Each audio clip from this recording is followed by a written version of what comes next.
All right, guys, so we learned around the world. This is hop the world. So hop the world is basically like around the world, but it's just starting with the other foot. So you're starting with the left, you hop over with the right, or vice versa, depending what's your strong foot, what's your weak foot.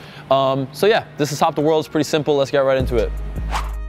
All right, so here you see the hop the world. You kick it up with one foot and go around with the opposite foot. Around the world, you're doing everything with the same foot. Hop the world, you're kicking it up and going around with the opposite one. So you can try it from foot stall like this too, and then a little jump, bam, over. That's the easy way to start learning it at the start, and then you're just gonna do it directly from a juggle like this.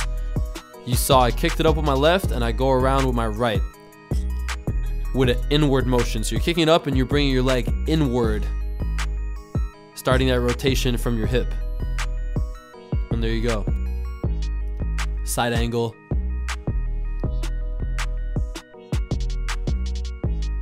It's pretty basic. You could definitely do this in your first ever training session if you work at it enough.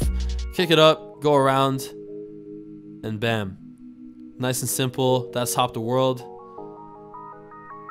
Not too much to the trick. All you gotta do is get out there with a ball, practice it, and you'll be doing it in no time.